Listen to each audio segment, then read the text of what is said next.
দিদুন দিদুন, কি হয়েছে সোনা? দিদুন, বড্ড শীত পড়েছে আর শীতের মধ্যে কিন্তু পিঠা খেতে খুব ভালো লাগে। সবার বাড়িতে পিঠে বানাচ্ছে, তুমি আমাদের পিঠে করে খাও না। ঠিক আছে সোনা, বানিয়ে দিচ্ছি। তো বলো কি পিঠা খাবে? দিদুন, তোমার হাতের পাটিসাপটা পিঠে খাবো। পুতুলরা বায়না করেছে পাটিসাপটা পিঠে খাবে। চলো আজকে পুতুলদের রান্না পার্টিতে পাটিসাপটা পিঠে তৈরি করে দেখাই। তো প্রথমেই আমাদের লাগবে চালের গুঁড়ো। এর জন্য আমরা চালটাকে প্রথমে ভিজিয়ে রেখে ভালো করে ধুয়ে পানিটা ঝরিয়ে তারপরে এখন আমরা রান্নাবাটির শিলনোড়ায় বেটে নিব। চালের গুঁড়ি পড়ে গেছে, এখন আমরা একটা পাত্রতে তুলে তারপরে ভালো মতো এটাকে ছেঁকে নিব। এখন ক্ষীর তৈরির জন্য লাগবে নারিকেল। প্রথমে নারিকেলটাকে ভেঙে তারপরে কুড়িয়ে নেব। এরপরে চলো এখন ক্ষীর বানাতে বসে পড়ি। পুতুলদেরকে নিয়ে খেলনা উনুনটা ধরিয়ে নিয়েছি। এরপরে একটি পরিষ্কার পাত্র নিয়ে এখন কিছুটা দুধ ঢেলে দিব। এখন ক্ষীর তৈরি করব আর এই দুধটা কিন্তু একদম খাঁটি গরুর দুধ নিয়েছি। এখন দুধের মধ্যে দিয়ে দিব গুড়, চিনি আর নারিকেল। তারপরে অনবরত নাড়তে থাকবো যেন লেগে না যায়। দিদুন দিদুন, কি সুন্দর গ্রান বের হয়েছে। তুমি কি দিয়েছো এর মধ্যে? খাঁটি খেজুরের গুড় দিয়েছি রে, তাই এত সুন্দর গ্রান বের হচ্ছে। যা যা এখন নিজের জায়গায় চলে যা, না হলে পুড়ে যাবে। আরে আরে দিদুন, আমাকে একটু দেখতে দাও না, আমি একটু দেখি। খুব সুন্দর গ্রান বের হয়েছে দেখতে, কিন্তু অনেক সুন্দর হয়েছে। না জানি খেতে কত মজা হবে।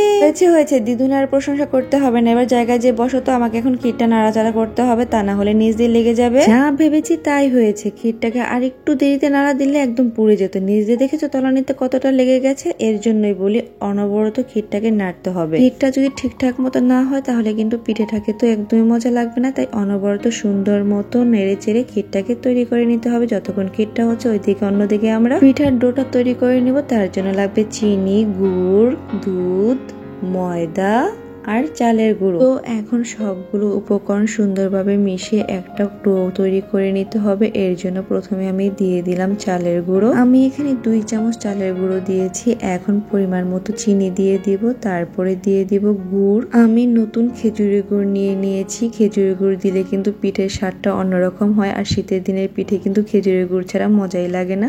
এখন এ পর্যায়ে দিয়ে দিব পরিমাণ মতো দুধ। আমি কিন্তু পিঠে তৈরি করাতে 1 ফোঁটা পানি ব্যবহার করছি না। পানিটা ব্যবহার না করলে কিন্তু পিঠের টেস্টটা অন্যরকম হয়। যতটুকু দুধ নিয়েছি তাতে আমার ব্যাটারটা সুন্দর মতো গোলা হয়ে যাবে। তো অনবরত নেড়েচেড়ে সুন্দর করে ব্যাটারটা তৈরি করে নেব। ব্যাটারটা তৈরি করে কিন্তু আমি কিছুক্ষণ রেস্টে রেখে দেব। ব্যাটারটা তৈরি করতে করতে এইদিকে দেখো আমার ক্ষীরটা কিন্তু একদম সুন্দর মতো ফুটে উঠেছে। এরকম অনবরত নাড়ার পরে ক্ষীরটা কিন্তু এরকম পর্যায়ে হয়ে যাবে। এখন কিন্তু সুন্দর মতো ক্ষীরটা হয়ে গেছে। এখন একটা খেলনার পাত্র আমি ভালো মতো পরিষ্কার করে ধুয়ে তারপরে ক্ষীরটাকে নামিয়ে নিয়ে কড়াইটা ভালো মতো পরিষ্কার করে আবার উনুনের উপরে বসিয়ে দিলাম। কড়াইটা গরম হয়ে যাওয়ার পরে তেল ব্রাশ করে তারপরে আমি গুলে রাখা ব্যাটারটা এখন অল্প একটু দিয়ে দিব। সত্যি কথা বলতে কি, এই পুতুলের রান্না পার্টিতে রান্না করতে ভালো লাগছে, আবার কিন্তু কষ্ট হচ্ছে। ভিডিও শুট করতে অনেক কষ্ট হচ্ছিল। যাই হোক, এখন সুন্দর করে আমরা ডোটাকে ছড়িয়ে নিব। তারপর কিছুক্ষণ চুলার উপরে দিয়ে রাখবো যাতে সুন্দর মতো ডোটা একদম পরিপূর্ণভাবে রান্না হয়ে যায়। দেখো আমাদের কিন্তু ডোর উপরে কিন্তু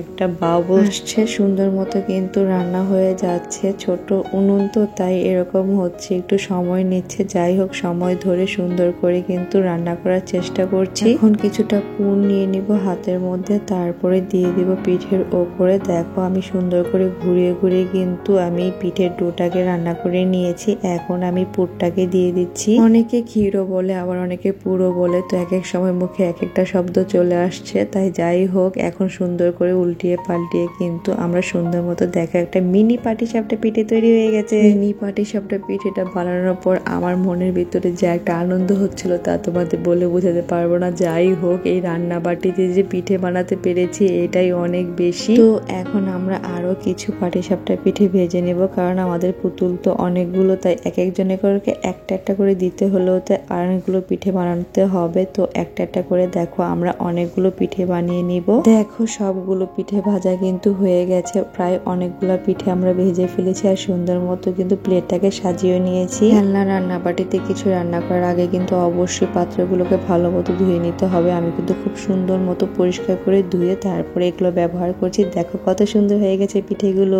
দিদুন কই দেখি দেখি পিঠেগুলো কেমন হলো দেখতে। আরে দিদুন, খুব সুন্দর হয়েছে পিঠেগুলো। তাড়াতাড়ি দাও না, আমরা খেয়ে নেই সবাই। হ্যাঁ হ্যাঁ দেবো রে, তোদের জন্যই তো বানিয়েছি। আগে উনুন টুনুন সরিয়ে নি, তারপর তোদেরকে দিচ্ছি। পুতুলদের জন্য যে পিঠাগুলো বানালাম পাটিসাপটা, এখন তুমি খেয়ে বলো তো কেমন হয়েছে।